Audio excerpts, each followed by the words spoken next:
Fala pessoal, fazer aí o nosso panorama da semana, dar aquela geral aí no mercado, comentando aí, né, os índices, as referências aí que a gente tem para determinar, na medida do possível, um viés aí para a semana que se inicia. Começando pelo nosso Ibov, tá? E falando aqui de semanal, tá? Já comentei algumas vezes, vou repetir aqui novamente, tá? Então a gente tem aqui uma pernada de alta lá no ano passado, ali março, abril, depois um período de correção, uma nova pernada altista e um período de correção, que é o que a gente tem observado aí desde a virada do ano de 2023 para 2024, beleza? Qual é a minha expectativa aqui, tá? É que a gente continue nessa tendência de alta e em algum momento a gente faça a retomada para aí a gente romper o último topo, lá o que é o topo histórico, né, 134 mil e alguma coisa, e ir em busca de novos topos, né, novas máximas aí no nosso Ibov, tá? E aqui você vai ver alguns números que eu já comentei algumas vezes, né? A gente tem aqui o 139, depois a gente vai ter aqui o 143 e até 155 mil pontos, tá? E aí vou tirar o zoom agora para a gente ver o que aconteceu nas últimas 2 semanas, né? Então depois desse período todo de correção, que o índice não caiu muito, essa que é a realidade. Então se você olhar aqui, ó, desde o topo, né, o topo histórico, até a mínima feita 3 semanas atrás, são 8% de queda, nada que faça algum grande estrago. Na correção do ano passado, após o primeiro rally, foi algo muito perto disso também, uns 8%, então nada demais, nada que deveria ou devesse tirar aí o sono de quem está comprado e quem está acreditando no movimento altista. E aqui você está vendo, né, que nas últimas 2 e 3 semanas, né, a gente teve aqui, né, uma formação que está marcando um fundo aqui nessa região. Tá? Essa que é a verdade. E aí, qual é a expectativa? Né? É que esse índice, né, o Ibov, ele tenha, né, força suficiente para romper, né, essas regiões aqui, ó, que podem fazer o papel de uma resistência, de enroscar e aí seguir a sua vida, né, fazer uma terceira pernada de alta aí aqui no médio prazo, aqui no semanal. Então a gente está falando aqui de alguns números, né, 130.500, né, 131.600 e o topo histórico, né, 134 ali, 390, tá bom? Mas claramente você está vendo aqui que a gente tem sim bons motivos para acreditar, pela ótica do índice, que a gente está aí em vias, né, de retomar o movimento de alta. Tá?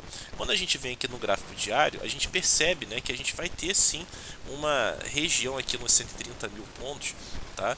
Bem importante. Né? Afinal de contas, esse ano, né, ali do final de janeiro para cá, foi uma importante região que trouxe muita dificuldade, né? O índice por várias vezes, né, ao longo desses meses tentou romper e não conseguiu.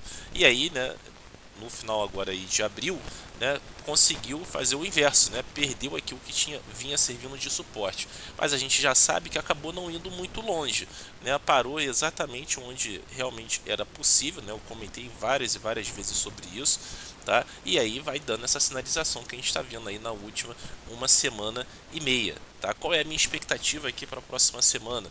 É que a gente ou siga direto, né, em direção ali aos 130 mil e ali vai decidir a vida, né, o que acontece, tá? Ou o melhor cenário, na minha opinião, tá, seria ter uma correção antes, tá? E o mercado, né, em vez de chegar aqui direto e reto, que vai ficar ali talvez com aquela sensação de esticado, né, a gente fazer algo assim, né? Para aí sim a gente ter esse eventual rompimento, tá? E obviamente, né, esses zigue-zagues aqui, eles podem permitir que a gente faça o que, né? Faça as nossas posições, sejam elas quais forem, né?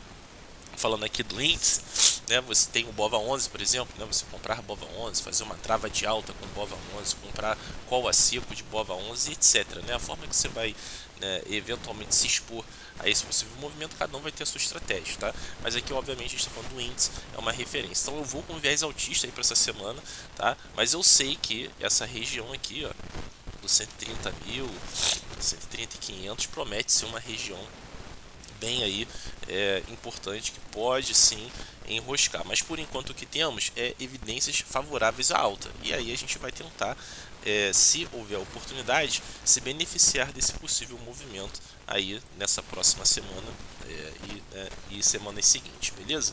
Falar dos juros aqui, né? Temos os nossos DIs. O que a gente está vendo aqui nos DIs, né? Os DIs eles estão corrigindo, né? Então você percebe que dá até para ver aqui, ó, topos mais baixos, né? E aqui também, ó, fundos ou mínimas, né, mais baixas. Pode ser, né, que a gente esteja vendo, né, os DIs aqui, ó, se arrumando para fazer um movimento de queda. O quanto, né, vai ter, se vai ter, né, e o quanto, né, vai cair, a gente não sabe. Mas nesse momento, claramente, a gente pode sim pensar que o movimento é de queda. Agora, é lógico que você que me acompanha sabe que eu gosto muito das médias, né? E aqui no 27, por exemplo, a gente está exatamente em cima da média. Não merece atenção. Por quê? Porque pode ser, né, que os juros parem por aqui, ó, e façam isso, tá? E comecem a subir. E aí, se isso acontecer, a gente vai ficar esperando para ver se vai ser uma subida para romper o topo aqui, ó, e ir embora, ou eventualmente é só um respiro, né, para depois continuar esse movimento de queda que a gente vem observando nos últimos dias, tá? O 33, que é o mais longo, é uma formação muito parecida. Olha aqui, você tem topos mais baixos e você está aqui bem no limite, né, que pode ser o suporte ou mesmo, se perdido, ó, abrir espaço para uma correção ou uma queda mais ampla. Porém, tal qual ali o 27, que é o mais curto, também está em cima da média. A média aqui ainda com uma inclinação positiva. Então não dá para descartar ainda 100% que a gente faça esse movimento aqui. Beleza? Seja, né, para se enroscar aqui de novo nesses topos, ou mesmo para romper essas máximas aqui e talvez aí fazer um novo, né, movimento altista. Então a gente tem que acompanhar, né, porque são cenários possíveis, né? Óbvio, eu falo aqui dos juros pela lógica da análise técnica, eu vou falar o que eu sempre falo, né? Eu não quero dizer aqui que os juros vão subir ou cair por causa do gráfico, né? Os motivos que vão fazer os juros ou qualquer ativo subir ou cair, aí eu deixo para os especialistas aí que consegue determinar isso muito melhor do que eu. Mas o gráfico ele pode sim nos dar dica aí, tanto de direção quanto, né, de números, né, para onde o ativo, seja ele qual for, pode ir, beleza? Agora vamos falar do dólar, né? O que que a gente tem no dólar, né? O dólar vinha aqui num viés altista bem forte, né? Ali no final de abril teve uma puxada bem relevante e seguida de uma correção que até então é normal, né? Não vai subir em linha reta nem cair em linha reta, tá? E aí a gente estava, né, no final da semana retrasada, uma região super candidata, né, a ser um ponto que poderia ser de compra, em busca aqui desses outros objetivos ali em cima, né, 5,32 e 5,40. Só que o que que aconteceu nessa semana passada, né? O dólar chegou sim, né, a sinalizar que poderia seguir um movimento altista, mas aí veio a quinta e a sexta-feira também aí contando com alguns dados de fora que chacoalharam bastante. O dólar veio fazer o seu próximo endereço aqui, ó, dessa correção. Beleza? Quem conhece do Fibonacci sabe que quando a gente tem aqui, ó, a chegada ao nível do 127, uma correção até o 76 é comum, é normal e às vezes até desejável, né? Por quê? Preste atenção, se você aqui tem alguma sinalização que te permita comprar, né? Olha só, a gente está aqui em 0,87, né? Olhando aqui para os possíveis alvos, você vai ter aí um risco retorno muito bom, porque a gente está falando aqui, ó, de 200 e quase 40 até 320 pontos, né? Então assim, é um risco retorno muito bom. O seu risco hoje aqui, caso, né, a gente tenha um sinal de compra, de entrada, ficaria em torno de 40 pontos. Então são 40 para tentar fazer 240. Só aqui você já tem, né, 6 para 1, né? E se for até o próximo endereço, como é que fica esse risco retorno, né? Fica aí 7 para 1, sei lá quanto é que fica. Então assim, vamos ver se é isso mesmo que vai acontecer ou não, né? Se não acontecer, o que que eu vou esperar aqui então desse dólar? Que ele continue aqui o movimento de queda ou, né, tenha um repique aqui antes, ó, e aí faça uma máxima menor do que as anteriores e faça depois na sequência uma nova pernada baixista, tá? Mas aqui ainda é uma região que pode ser uma região de compras, tá? Que pode permitir você pensar em compras. Se é isso que vai acontecer, a gente vai ter que esperar aí o desenrolar durante essa semana que começa amanhã. Agora vamos dar aquele giro aí nos índices setoriais, né? Começando aqui pelo consumo. Consumo, na minha opinião, vindo para o repique, tá? Então chegou aqui estava, né, numa região que poderia ser de vendas, tá? Ou seja, para quem queria apostar na queda, e mudou, né? Já passou, e aí a gente vai ficar olhando para essa faixa aqui, ou seja, pode na próxima semana continuar subindo, beleza? Então vou com viés altista aqui o setor de consumo, tá? O setor elétrico, né, o índice, né, do setor elétrico é a mesma coisa, né? Ele passou pelos pontos que poderiam ser para vendas, né, aqui ó, região de médias por aqui, e foi adiante, né? Então vou manter o viés altista aqui, mesmo que tenha uma correção, talvez, né, no início da semana, tá bom? O IFNC, né, os bancos, também vindo para o repique, olha só. Aqui uma formação muito parecida, né, com o do Ibov, né? Você tem ali fundos mais altos ali, bem curtinhos, né? Mas você tem ali fundos mais altos desenhados ali no gráfico, tá? Aqui vou até esse traçado em rosa aqui está descartado, né? Então vou usar aqui essa última pernada ali do mês de abril como a minha referência aqui de fundo e topo, e aí a gente vai identificar, né, os possíveis endereços aí, ou seja, o IFNC pode continuar subindo aqui, uma recuperação que vai ser bem interessante. Então vou manter o viés aí altista para a semana que vem no IFNC. E mate a mesmíssima coisa, né? Então olha só, ele veio aqui até uma região, né, aqui ó, opa, perdão, vim aqui ó, fazendo um movimento de queda, tá? Olha só. E aí fez o que era esperado, né? Perdendo fundos anteriores. Só que aqui ó, chegou numa região que tem sido um importante suporte, né? Olha só, tá? Desde o final do ano passado. Quer dizer que vai fazer um rally como esse daqui? Ou mesmo esse daqui, não sabemos, né? Mas definitivamente, né, o suporte fez o seu papel de suporte, além da média de 200 períodos. E olha aqui, quinta e sexta-feira, um movimento bem forte.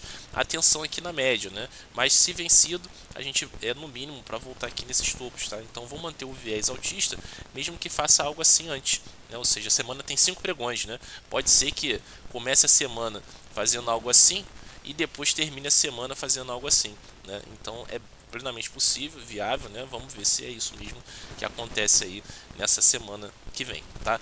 O Imob tá muito parecido com o consumo, né? Ele também fez o repique, era uma região que podia ser de vendas, só que foi totalmente refutada entre a quinta e a sexta-feira e seguiu o movimento altista. Pode continuar mais longe, né? Tem aqui a média de 200. Depois vai ter essa região aqui, ó, dos topos aqui mais relevante a fazer. Vou manter o viés altista, no mesmo raciocínio que eu acabei de falar ali do IMAT, né? Mesmo que comece a semana fazendo algo assim, pode ser que termine a semana já, né, fazendo também aqui uma retomada, né, desse movimento altista. Ou seja, mesmo que tenha uma correção, é isso que eu quero dizer, eu ainda vou manter o viés altista, desde que, obviamente, né, pare nos pontos que nos interessam, etc, tá? E o small, né, o índice das small caps, também a mesma coisa, né? Claramente aqui vindo para uma recuperação, vou manter o viés altista, mesmo que tenha uma correção antes, tá, de seguir, e essa correção pode ser muito bem-vinda para oferecer aí oportunidades para a gente, tá? Agora falar do mercado lá fora, né? Começando pelo S&P, né? Vou começar aqui pelo semanal, porque você está vendo aqui que a pernada, né, de alta a gente teve ali, né, no início de 2023, aquela correção, depois a pernada ali no final do ano, seguida de uma correção, tá? Muito parecido com o nosso Ibov, né?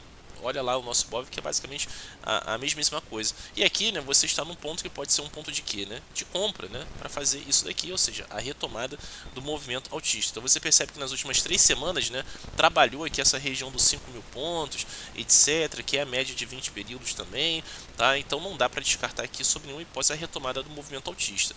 No curto prazo, o gráfico diário, eu vinha comentando sobre isso, você tinha aqui bons argumentos, né, para acreditar, né, que o S&P faria algo, como eu já falei, né, algo como isso daqui, ó, algo assim, e era o que estava aparecendo até a quarta-feira, né, até a quarta-feira, e aí veio a quinta e a sexta, né, muito refletindo os dados aí que saíram, alguns dados positivos e etc, e aí o mercado já veio para cima, né, entre ali a quinta e a sexta-feira. O que está aparecendo aqui nesse momento? Que o cenário ali do semanal, que eu acabei de te mostrar, ele provavelmente vai prevalecer. Essa é a ideia, ou seja, viés altista aí para a próxima semana, para de repente a gente vir testar aqui o topo histórico, tá? Então a gente está falando de, pegando o fechamento aqui da semana, a gente está falando de algo de 2,5, 2,7 aí para arredondar de alta. Então, olho vivo, né? Porque obviamente o S&P, principal índice aí do mundo hoje em dia, e ele é muito relevante e pode ser uma dica aí para outras coisas que a gente queira fazer a fim de determinar o nosso viés, tá? O juro 10 anos, né? Olha só, aqui eu não descarto ainda, né, o viés altista, porque pode fazer isso daqui, tá? Só que, claramente, você está vendo aqui de quarta até sexta da semana passada, o movimento foi de queda, e ele pode continuar, tá? Ele pode continuar caindo aqui, ó, sem problema algum. Até porque você que me acompanha aqui e sabe que eu uso aqui o Fibonacci, olha só, a gente chegou exatamente num alvo ou nível de Fibo. A volta ao nível anterior é normal, tá? Mesmo que depois seja para fazer isso daqui, ó, sem problema nenhum, tá? Mas essa volta aqui, ó, é normal, tá? Ou seja, tem bastante espaço, né, por essa ótica para cair. A gente fechou a semana aqui em 4,51, ele voltar aqui ao nível anterior de Fibonacci é 4,25. Imagina só, os juros, né, 10 anos aí, referência, né, para o mundo todo, caírem até aqui, né, provavelmente isso vai trazer um vento favorável para o mercado, né, óbvio. Né, a gente vai ter que acompanhar e ver se é isso mesmo, mas você está vendo aí que dá para imaginar esse juro 10 anos aí cedendo mais um pouco. Quem também parece querer ceder mais um pouco é o petróleo, né? Então ele vinha, né, com viés altista. Até coloquei esse trendline aqui, ó, para mostrar, né, uma última linha, vamos dizer assim, né, que poderia se segurar para seguir o movimento de alta. Tá? Só que não foi isso que aconteceu, né? Perdeu, tá? E voltou aqui para aquela faixa que ficou ali algumas boas semanas, né? Enroscada ali entre 81 e 84, tá? Então, nesse momento, dá para imaginar que a gente vem para perder, né? E se isso acontecer, ó, olho nessas regiões aqui, 77, 76 e até aqui um 74 pode ser o endereço aí. Então, petróleo aí, viés baixista, tá? Para a semana que vem. E finalizando aqui, a gente tem o minério, né, o futuro de Singapura. Mantém ainda o viés altista, mesmo nessa correção lateral aqui, eu ainda acredito que o próximo movimento é para cima, é para romper aqui, ó, a região do 120 e ir na direção do 126, 131, 136 e por aí vai. É isso que vai acontecer? Óbvio que a gente não tem como saber, né? Mas é o movimento que eu espero aí nesse momento. Mesmo que venha até aqui um 112, alguma coisa assim, eu ainda manteria, né, a depender, né, do que a gente vai observar aqui, ainda manteria o viés altista aí para a semana que vem, beleza? Para os próximos dias, perdão. Então é isso, vamos ficar de olho, né? Isso aqui é um panorama, dá uma geral aí nos ativos, nas referências, óbvio, né? A gente aqui, eu estou falando, né, com base no fechamento, né, ou seja, nas informações que a gente tem no fechamento da semana, e o mercado, como todos sabemos, ele é dinâmico, né? As coisas mudam, às vezes a gente pode ver aqui ou se deparar com argumentos diferentes e a gente vai ter que mudar de ideia, né? Se você está posicionado, você vai ter que vai estopar e mudar de direção eventualmente. Ou se você está líquido, né, e estava pensando em comprar uma coisa ou vender outra, talvez você também tenha que mudar de ideia. Isso é normal, tá? Quem está lá nos grupos, no meu canal do WhatsApp, é um assinante do meu canal do Telegram, vai ver eu atualizando isso, se tiver que atualizar alguma coisa, o mais breve possível. Beleza, pessoal? Então é isso. Vamos em frente. Eu espero que todos estejam tendo aí um bom fim de semana. Sabemos aí o pessoal do Rio Grande do Sul aí lidando com essa tragédia aí, essa catástrofe aí, calamidade aí. Espero que todos fiquem bem na medida do possível e é isso. Uma ótima semana aí para todos nós.